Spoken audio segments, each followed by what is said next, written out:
Bebe supu, bebe supu, bebe supu, bebe supu, bebe supu, bebe. Shikamo. Maraba, ujambo? Sijambo. Pole, niliona ametaka kuibia. Ndio, alitaka kuniibia, lakini namshukuru Mungu hajafanikiwa kuniibia kwa sababu alianguka tu hapa chini na hamna kitu chochote ambacho nimepoteza. Hongera, una bahati nzuri wewe. Asante sana. Mimi naondoka. Aya, sawa.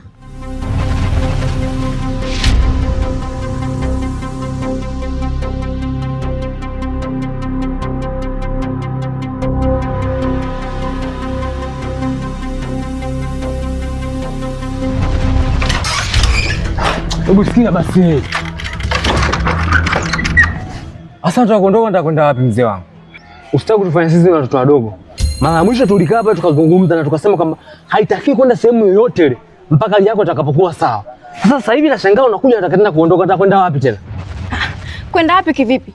Nimekwambia naenda nyumbani kwangu ili nikajua nini kinaendelea, afu pia nichukue nguo. Kwani wewe hapo hujaelewa nini? Uende nyumbani kwako? Yaani uende nyumbani kwako kivipi? Mimi nilishakwambia kwamba mimi nitakuwa naenda pale kuangalia je, panaenda vipi. Sasa hivi hapa nataka tena kuondoka. Uende ukafanye nini? Ili hali wewe mwenyewe unaumwa. Alafu wewe utakwenda pale ndio uharibu mpango wetu, si ndio? Na kwa nini kile nikipanga mpango unapenda kuharibu? Tuseme sawa, utakuwa unaenda unaangalia nini kinaendelea. Lakini vipi kuhusu mimi? Sina nguo. Nguo ambayo amenibeba nayo ni hii moja na viatu pia sina. Kwa hiyo wewe niache niende nyumbani kwangu, nikachukue nguo, alafu mimi narudi, siwezi kukaa huko, lazima nirudi huku. Kwa hivyo unakuwa sio muelewa lakini. Nisikilize Farida. Tena naomba unitegee sikio kabisa, mimi nisikilize kwa makini. Yaani nia yako unataka sasa hivi hapa utoke, uende kule ili ukaribu mpango, si ndio? Ili mume wako akuone, uchukue nguo zako aone kwamba kama wewe umehama, nishaondoka nyumbani kwako, si ndio? Farida, hapa hakuna kwenda sehemu yoyote mpaka mpango wetu utakapokamilika. Na sisi nia yetu ni kumnyosha mume wako ili aweze kurudi katika mstari. Sasa hivi unataka kutoka hapa, imradi uende huko, imradi uharibu mpango, si ndio? Farida, hapa hamna kwenda sehemu yoyote bwana. Wewe naomba nisikilize vizuri. Mimi ni mtoto wa kike na hapa nilipo na nguo ya ndani hii moja tu. Na kawaida mtoto wa kike anatakiwa kila ukioga badilishe nguo ya ndani, lakini mimi hapa ninayo moja. Kwa wewe cha kufanya hapo, naomba uniache nikachukue nguo na rudi. Mimi siwezi kukaa huko, lakini si tumeshaongea. Nisikilize, mchongo si nguo. Basi kusungue mimi nitafosi juu chini utapata nguo. Uninunulie nguo? Wewe kama nani unaninunulia nguo mimi? Wewe ni mume wangu au? Nimekwambia naenda nyumbani kwangu kuchukua nguo. Wewe mbona unakuwa sio mwelewa lakini? Kuna shida gani tena hapa? Maana niko zangu chooni huko na nyakuliwa nasikia makelele. Kuna shida gani? Alafu Farida, mbona kakaangu kashakwambia kila kitu? Anapanga mipango kwa ajili yako. Ndio yako iweze kukaa vizuri. Alafu mipango ifika kwako inavurugika. Kwani shida nini? Lakini Sebiga, mimi nataka niende nyumbani kwangu nikachukue nguo. Huyu kaka yako huyu kanibeba nina nguo hii moja na ndo hii kila muda nimevaa hii. Kwa nataka niende nyumbani kwangu nikachukue nguo afu mimi narudi na viatu mimi sina. Kwa Faida shida ni nguo, si ndio? Kama ni nguo kakaangu aishasema anakununulia. Lakini mbona unapenda vurugu wewe? Unapenda kuharibu mipango ya kakaangu. Kwa nini lakini? Tuliza kichwa chako basi. Kama ni nguo, nguo za sister ziko ndani huko zimejaa. Tutakupa utavaa. Wewe usimsumbue kakaangu, na kama ni nguo sisi tutakununulia. Mtaninunulia nguo? Kwa hiyo nataka kumaanisha nyie mtaninunulia hadi nguo zangu za ndani. Kwani nyie mmenioa au? Eti Sebiga, naombeni mniache nikachukue nguo afu narudi basi. Wewe Farida, usione tumekaa hapa na chekea. Na usitupande kichwani, sawa? Sasa nisikilize. Usione si hatuna akili, sawa? Utakaa hapa mpaka kakaangu mipango yake itakapotimia ndio utaondoka. Basi sawa. Mimi nitabaki. Lakini nabaki kwa ajili yako. Angesema mtu mwingine nisingebaki kabisa, ningeondoka zangu nyumbani kwangu, lakini kwa vile umesema wewe, mimi nitabaki. Lione kwanza. Nimekaa linacheka cheka tu ulivyosikia kuninunulia nguo za ndani. Unaninunulia nguo za ndani, mimi ni mpenzi wako au? Tamaa tu. Sebiga, naomba tuongee pembeni kwanza. Basi sawa.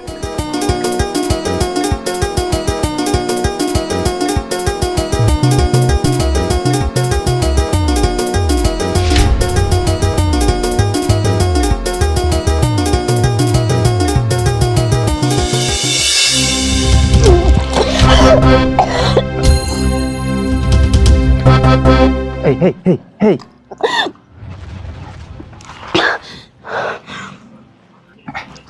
Mke wangu, una nini wewe?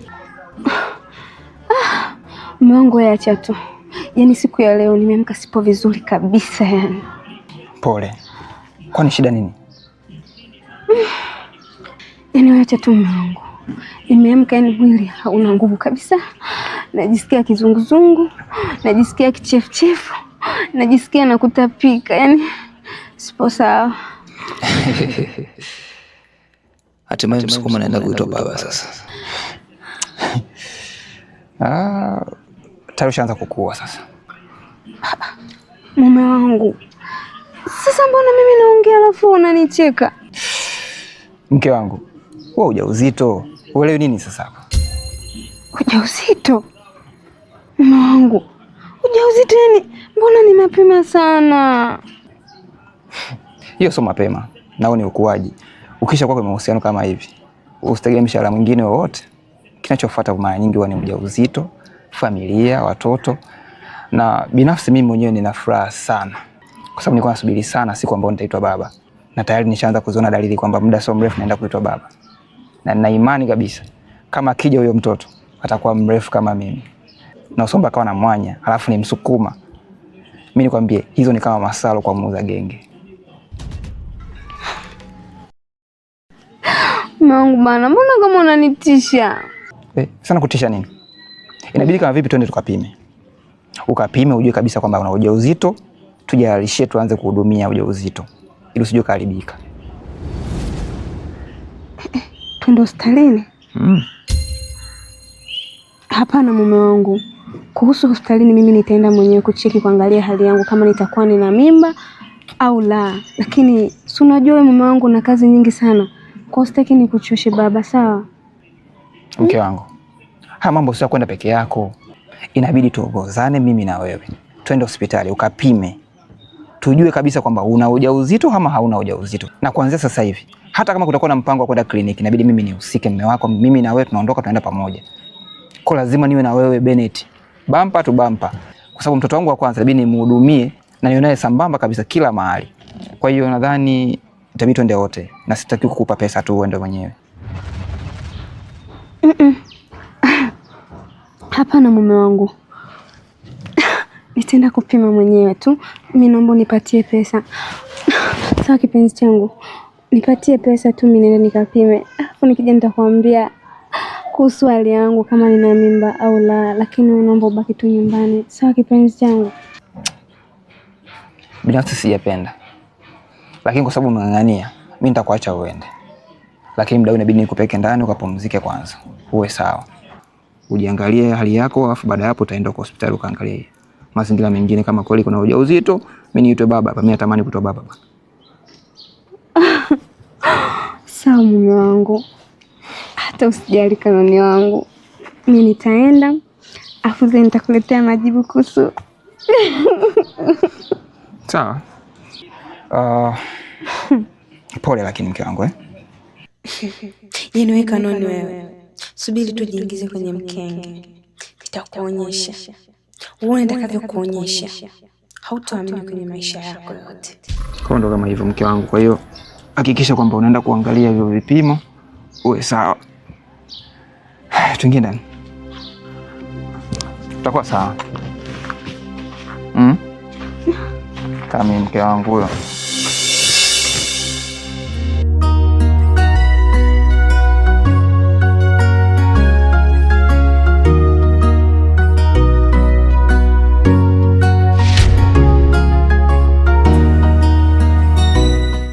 Anti Kindege, kule ulikonituma sijamkuta. Nimemkuta mtoto wake, nimempatia hela kama ulivyosema. Kwa hiyo wewe nilivyokutuma huko ukakuta wewe mtu hayupo, ukaacha hiyo hela, ukaamua upitie na huko mitaani, si ndio? Yaani ukaamua ukazurure humo ukasalimia machokola wenzio? Hapana Anti Kindege, baada ya kumkabidhi ile hela nikaanza kurudi. Sema tu nimechelewa kwa sababu ni mbali sana. Hivi wewe, mimi sijui hiyo sehemu? Au ningekutuma tu kichwa uende hivi, mimi sipajui. Hiyo sehemu mtu anayetembea kwa miguu anatumia dakika 15 tu, lakini umetumia nusu saa nzima. Afu unaniambia eti ni mbali. Wasi useme tu ulikuwa unawapa hai huko machokola wenzio, umeenda kuwapa 5 unawalingishia kwamba saizi wewe unakaa kwenye nyumba inayoeleweka. Si ujibu hivyo?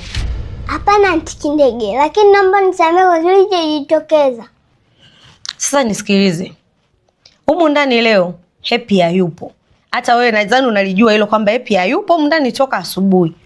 Huko jikoni nimeingia kuangalia, nimekuta kuna vyombo na hivyo vyombo ni vichafu. Mimi siwezi kunyanyuka kwenda kuviosha wakati wewe upo. Sasa cha kufanya hapa, itabidi ukaviosha hivyo vyombo kumsaidia kazi wewe Happy. Umenielewa?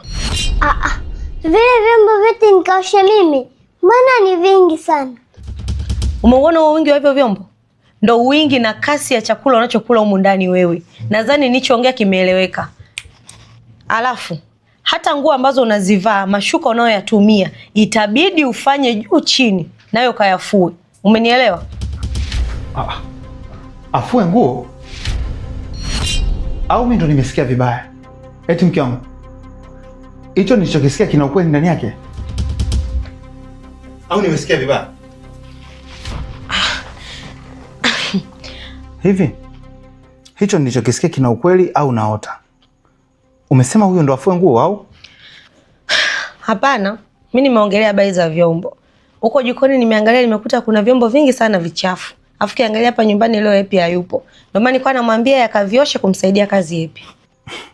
Kwa hiyo mke wangu unataka kuniambia kuwa vile vyombo vyote vilivyo jikoni vile, yaani vyombo tunavyotumia kwenye hii nyumba, ndo huyu mtoto aoshe? Asa wanzani mimi naongea nini hapa Beni? Kipi hujanisikia? Au kipi hujakielewa? Wewe mke wangu, huyu atawezaje kuosha vyombo ambavyo hata huyo Imelda mwenyewe haviwezi? Yaani vyombo ambavyo hata Ime hujawahi kumpachika navyo umpe huyu. Ina make sense kweli mke wangu? Au umechanganyikiwa wewe? Yaani Beni unapokosea ndo hapo. Yaani wewe ndo unatakaga mimi nionekane sijui sieleweki humu ndani, nionekane naongea vitu ambavyo havina maana. Asa Imelda na huyu vinaingilianaje hapo? Imelda na Supu analingana? Imelda si ni mtoto wako kumzaa wewe? Aya, huyu si humu ndani unamsaidia tu, atalipeje fadhila zake sasa? Si kwa kufanya kazi kama hivyo. Kwa mimi sioni kama kuna shida. Shida yako ni moja tu mke wangu. Yaani wewe una grade vitu. Unapenda kuvisize, yani kuvilinganisha. Nisikilize, hao wote ni watoto. Hapa hakuna Ime, hakuna Baby Supu, wote ni watoto. Sasa hayo maswala ya kusema huyu ni Ime, huyu ni Baby Supu mimi sina. Alafu kama kitu hajawahi kukifanya Imelda, unawezaje kumpachika nacho Baby Supu yale yakuwa unajua Imelda ni mkubwa kwa Baby Supu? Nisikilize vizuri. Huyu mtoto hawezi kuosha vyombo vyovyote. Wewe, hebu nenda kacheze kwanza.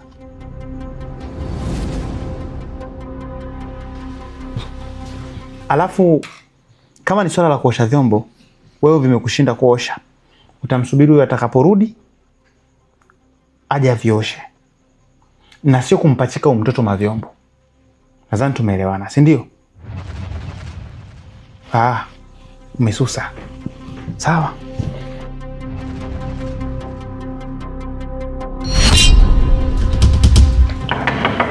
Sofia. Nini wewe?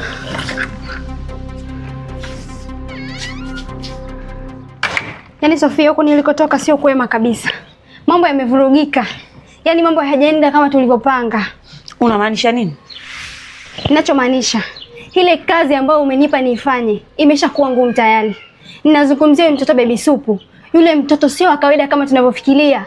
Na ule moto wake sio wa kitoto kabisa, yule ni wa moto. Ni mtoto wa ajabu sana. Yaani mimi naona hii kazi imeshanishinda tayari. Mimi siwezi kuendelea nayo kabisa. Jeni, acha wenge. Jeni, una mapepe sana. Na ndio maana kazi zako huwa hazimaliziki kwa sababu huwa unaendekeza mapepe. Jeni, jitulize. Kazi zote zinafanywa mtu ukiwa makini, lakini wewe umeendekeza mapepe. Na ndio maana kila siku unawe kazi wezi. Madam, tuliza wenge. Kazi hiyo lazima tumalizane nayo. Sawa? Sofia, mimi sio mapepe Sofia. Niulize mimi ambaye huwa naenda kila siku kwenye hiyo mission. Siwezi nikasema kwamba nimeshindwa kizembe. Mimi sio mzembe, na mimi kazi huwa nazifanya vizuri sana. Huyu mtoto sio wa kawaida, ni wa ajabu sana. Na ili uamini kwamba ni wa ajabu, huyu mtoto ni wa ajabu sana. Ni wa ajabu sana Sofia, naomba uelewe. Yaani mtoto katuzidi nguvu mbali sana. Huyu mtoto ana uwezo wa kukutokea hadi kwenye mawazo. Sofia, kwa mfano jana nilienda nyumbani kwao. Lakini yule mtoto huwezi amini alinitokea kwenye mawazo. Nikawa naongea naye kama vile naongea naye live, lakini kumbe ilikuwa ni mawazo. Akaanza kuniambia mambo ambayo yani sikuyaelewa kabisa, hadi mimi nimeshangaa. Anajua vitu vyetu tulipovipanga na vitu ambavyo vimetokea nyuma kabisa ya maisha yetu. Kanishangaza sana yule mtoto. Nimeshindwa kuamini hili jambo. Ndio maana nimekuja kwako hapa nikwambie, yule mtoto sio wa kawaida na hatumwezi. Tusipofanya mbinu za ziada, tukatafuta nguvu kwa wakuu, hili jambo litatushinda wote. Nakwambiaje, tutashindwa Sofia. Sio anatushinda, sema ananishinda. Wewe unaendekeza mapepe. Na hii issue ni lazima tumalizane sisi wenyewe. Hatuwezi tukatafuta usaidizi sehemu yoyote. Hii issue ni ndogo sana kwetu. Lazima tumalizane nayo. Na huko unakotaka twende, hatuwezi kwenda kwa sababu huko kuna gharama. Na hizo gharama zake na hisi unajua ni kubwa sana. Si ndio? Ndio, kuna gharama. Sofia, hii kazi kama ninavyokuambia ni ngumu kweli. Mimi niliyeshuhudia kila siku naenda nyumbani kwao, ninakimbia kama chizi. Niamini mimi Sofia, siwezi nikakimbia tu bila sababu. Yule mtoto ni wajibu na anatushinda mbali sana. Lakini kuna kitu nimesahau. Kindege ana mpango pia wa kutaka kumuua huyo mtoto. Kwa hiyo kazi yetu pia inaweza ikawa rahisi kwa namna moja au nyingine. Unaona? Swala jepesi kabisa. Kwa nini usishirikiane Kindege kumuua huyo mtoto? Alafu akitumika pale Kindege wote onekana hauna shida kabisa pale. Mwache Kindege atafute watu wamkamate wamkande mpaka akili mkae sawa. Alafu yule ni mtoto mdogo sana. Wewe jitu zima kama wewe eti ametushinda. Anakushindaje mtoto kama yule? Sikiliza vizuri. Shirikiana na Kindege. Ila kweli ni sawa. Sawa. Alafu fanya uondoke, mimi na kazi umndani. Tutaonana usiku, sawa? Basi sawa, mimi ngoja niondoke.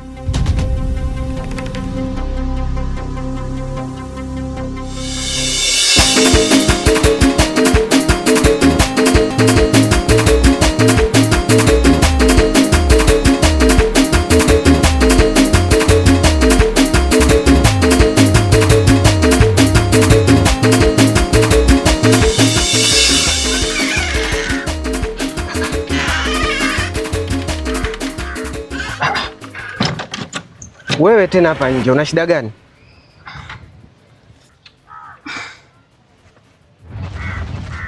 Sebiga, unajua toka nimeolewa sijawahi kulala kabisa nje ya ndoa yangu. Yaani tofauti na nyumbani kwetu sijawahi kulala sehemu nyingine yoyote. Lakini leo nimelala hapa. Kwa hiyo hichi kitu kinanipa mawazo sana. Nashindwa hata nifanyeje yani. Najua unavyojisikia. Lakini kuhusu hilo hata usijali. Na kulala nje ya ndoa yako sio mipango ya mwanadamu, ni mipango ya Mungu anapanga. Kwa ili litokee ili mambo mengine yazokaa sawa. Nyumbani kwako utarudi, lakini mpaka pale mambo yatakapokaa sawa. Na kitu kingine, punguza mawazo. Wewe kaa hapa mpaka hali yako itakapokuwa sawa, ndipo utaondoka. Lakini hata usijali kuhusu hilo, kurudi utarudi tu.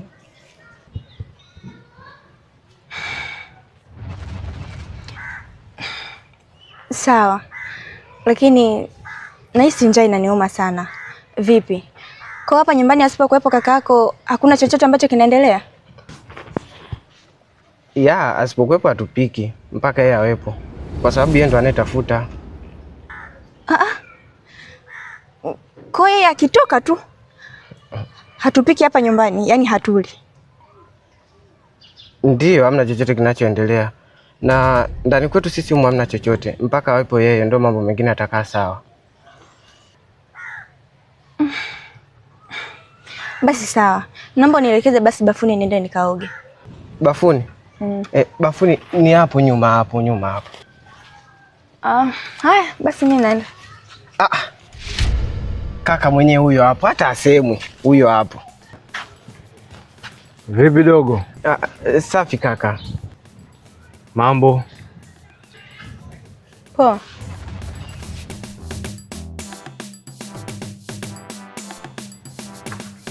Vipi, umeamkaje? Nilivyolala ndo nilivyoamka.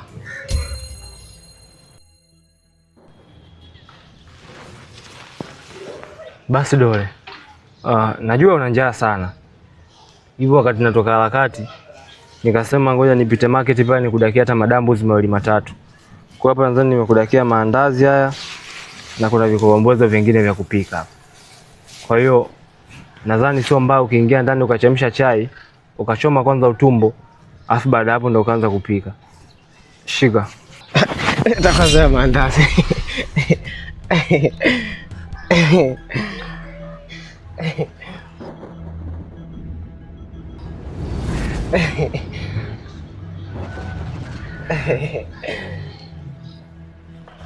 Basi sawa, nipo ndichi hapo.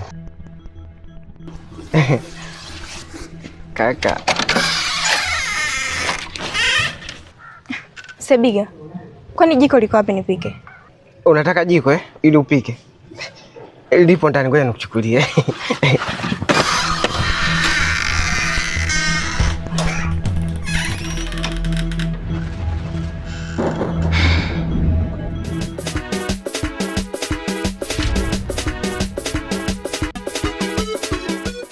Vipi? Alivyokuita alikuwa anasemaje? Kaka, kwa unazaa jambo la maana basi. Yule dada la vituko. Alikuwa ananiambia anapenda sana tunavyoishi, jinsi tunavyoishi kwa amani, tunapendana mimi na wewe. Yaani kapenda sana, of course ka enjoy sana. Na kitu kingine nilichogundua kaka, yule dada ni mtu pisi sana, ni mtu poa sana. Ni mpole, mstaarabu, mcheshi na sijui mume wake alikuwa anafeli wapi. Basi hiyo good. Na vipi lakini anaonekana na furaha au bado huzuni umetanda katika uso wake? Ndio ana furaha. Tulikuwa tunazungumza mimi naye, anacheka vizuri, anafurahia sana. Lakini tu ukiingia wewe ananuna, sijui hata shida nini. Ni kweli Sebiga, unajua kwa kitu ambacho kimetokea katika maisha yake, mimi ndio chanzo. Yaani mimi ndio msababishi wa kila kitu. Kwa kuna muda lazima akose amani kabisa anaponiona. Kwa sababu kuna muda unajua ukishangatwa na nyoka hata ukiguswa na jani, basi unaona kama vile ni nyoka. Kwa kuna muda anaona mimi kama vile muda wote naweza nikamharibia. Yaani muda wote naweza nikaita vurugu yani.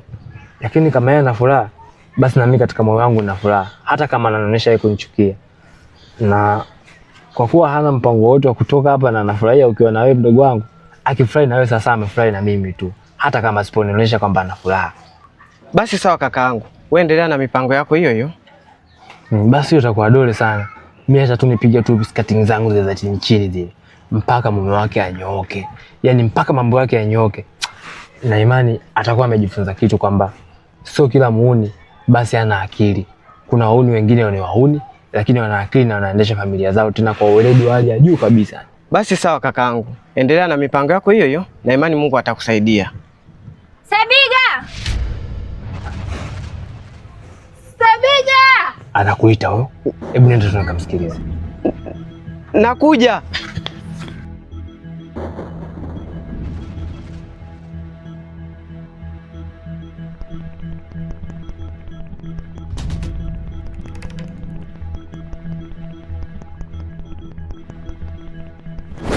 Shika hii.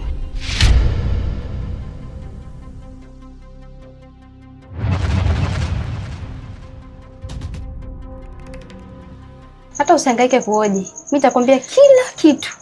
Wewe angalia kwa makini. Hiyo unayoiona hapo ni sumu. Tena sumu ya masafa marefu. Nikisema hivyo namaanisha inaua, ila inaua taratibu. Haiui haraka haraka, inaua taratibu.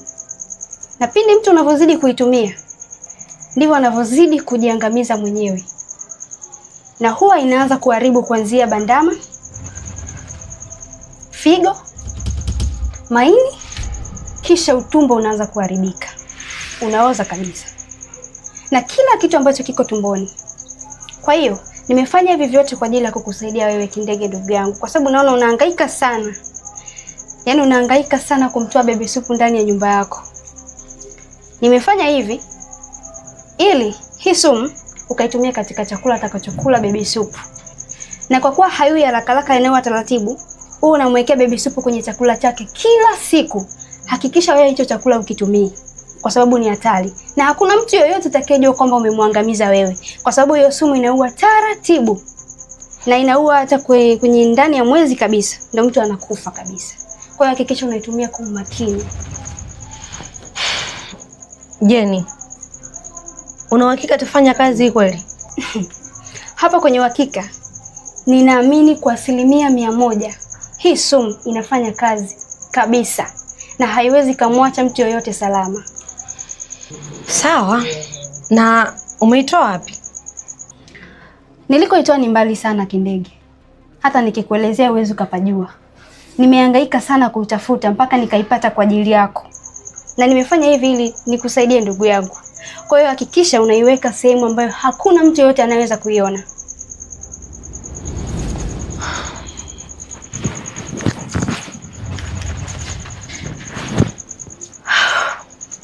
Kiukweli Jeni, niseme tu asante. Na asante sana kwa kuwa umezidi kuwa na mimi. Umekuwa ukinisaidia kwenye kila jambo langu linalonihusu. Na naamini kupitia kilichokifanya siku ya leo kitaleta matokeo makubwa sana. Asante kwa kunipambania. Nashukuru. Usijali Kindege. Wewe ni ndugu yangu, ndio maana mimi nakusaidia. Mimi nakupenda sana. Yaani katika ndugu zangu wewe nakupenda zaidi ya wote. Ndio maana kila siku niko bega kwa bega na wewe kukusaidia. Siwezi nikaona unahangaika afu mimi nikakaa kimya. Lazima nikusaidie. Asante sana. Sina neno lingine la kuzidi kukwambia. Nadhani neno asante utalisikia sana masikioni mwako.